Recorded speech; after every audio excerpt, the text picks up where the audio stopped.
Oke, kita masih bersama Pak Agus Wahyudi. Nah, seperti video sebelumnya, kita bersama Pak Agus Wahyudi ini membahas terkait lokasi trans.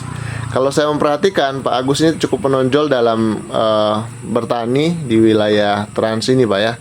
Berbagai macam tanaman sudah berhasil, dan juga dari segi berwirausaha juga berhasil, Pak ya. Ya, cukup lumayan. Cukup lumayan ya. Nah, banyak juga nih warga masyarakat Indonesia yang kebetulan tertarik untuk mengikuti trans nih, Pak. Kira-kira ada nggak, Pak, tips buat mereka bagaimana sih sebenarnya untuk bisa dikatakan sukses menjadi transmigrasi? Karena kita tahu banyak juga yang akhirnya merasa gagal lalu kemudian pulang ke kampung halamannya kembali. Itu tergantung manusianya lah. Tergantung manusianya, Pak ya. Tergantung manusianya. Niatan daripada orang itu gimana? Nah, niat untuk bekerja atau bagaimana? Atau hanya untuk apa ya? Sekedar main-main ya silahkan. Ya itulah namanya apa? Tingkah laku dia. Yang penting di sini kalau niat, insya Allah lah berhasil. Iya. Kalau benar-benar sudah niat nih, Pak. Kira-kira apa yang perlu dilakukan oleh si transmigran di hari-hari di tahun-tahun pertama gitu? Itu membaca jauh dekatnya dengan kota. Oh gitu. Nah, terutama pasar. Pasar ya. Jadi itu yang paling penting ya. Kita ini kalau sudah panen bisa nggak barang kita ini ada yang beli? Nah itu harus kita pikirkan. Pertama, membaca kondisi geografis ya berarti ya, antara jarak dekat, jauhnya posisi rumah dengan kota. Transportasi apa yang digunakan seperti itu, Pak ya? Iya, jelas itu. Jadi itu penting. Terus yang kedua apa kira-kira, Pak? Yang jelas transportasi.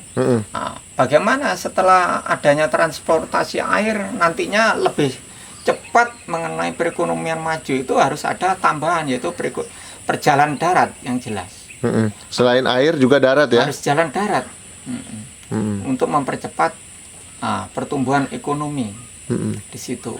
Di awal-awal, Pak, bagaimana dari pengalaman Bapak mengatur keuangan? Ini penting juga kan, kadang-kadang juga ada yang tidak mampu mengatur keuangan, akhirnya terpaksa harus gimana ya, mencari tambahan dulu dari luar karena memang tidak bisa mendapatkan penghasilan dari kebun.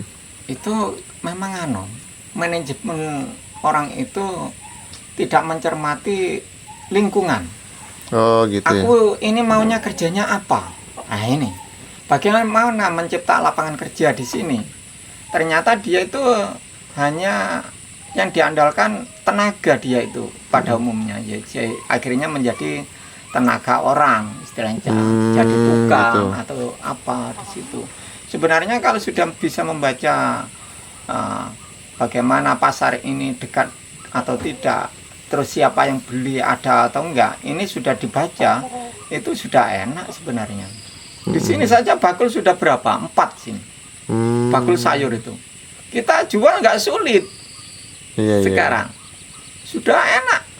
Main HP juga sudah nanti masuk kah? Sudah datang.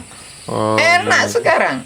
Jadi mungkin lebih tepatnya adalah sekarang udah menjadi transmigran milenial ya, yang lebih modern harusnya ya, bukan seperti zaman dulu lagi gitu ya. Cuma keterlambatan dari pemerintah adalah menyiapkan prasarana penyeberangan. Jadi jembatan penyeberangan ini pemerintah ini kurang cepat membentuk itu. Karena apa? Dengan adanya jembatan orang ini bisa membaca dengan cepat. Oh, di sana ternyata punya tanaman ini harganya layak. Ini cepat melihat, oh tanamannya ini yang sukses ini.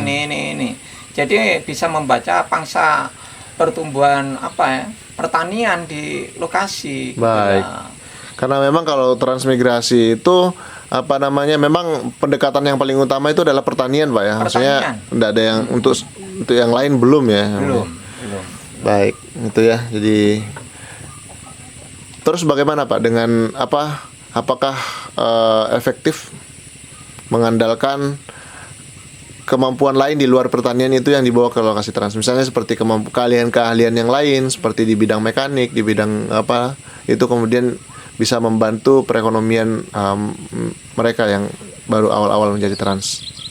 Untuk karena masih baru, saya kira kalau mekanik larinya harus ke kota saja. Oh, akan pasti ke kota lagi ya. Kota lagi. Dan akan Karena kurang pangsanya, kurang konsumennya. Gitu. Jadi bisa jadi nanti kalau sudah merasa lebih enak di kota malah ditinggalkan gitu. Maka itu kita ini harus punya planning. Oke. Ini jadi petani apa? Petani abal-abal atau petani bagaimana? Iya. Nah, di situ kita harus bisa membaca memang. Bapak setelah melihat mungkin ada warga yang akhirnya menyerah dan pulang di sini, biasanya di latar belakangnya apa Pak paling banyak biasanya Pak? Yang jelas dia itu merasa tidak pas di sini. Oh, oke. Yang jelas itu. Dua yaitu mengenai dia nyenai jam terbang kerjanya itu kurang Di bidang pertanian itu ya? di bidang pertanian. Oh, gitu ya. Di situ. Luar biasa. Itu jadi soal. Sebenarnya di sini apa saja laku. Daun singkong laku, semua laku di sini. Di Jawa sulit, Pak. Nanam singkong nggak mungkin cepat laku. Padahal kalau kita pikir di Jawa itu jumlah penduduknya banyak ya? Banyak, tapi di sana kan mudah nanamnya. Oh, karena subur sekali Subur ya? tanahnya di sini sulit, maka itu tergantung manusianya di sini. Tergantung manusianya. Oke, ini Tergantung manusianya. baik. Seberapa ulet, seberapa Nah. keras dia mau bertahan ya? Nah, di situ Oke.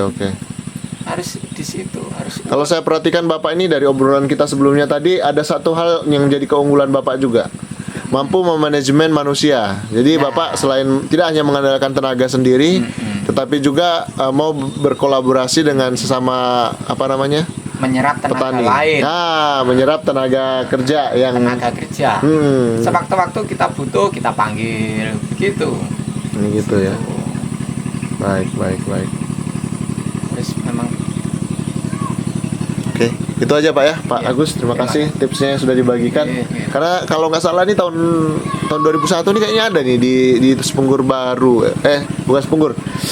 Tanjung Buka SP11 ya. oh Yang akan buka ada nanti. ya. Ada buka nanti. Iya. Jadi Bapak mungkin nanti mereka akan menonton video Bapak ini supaya mereka bisa survive ya. Iya. Iya. Terima kasih.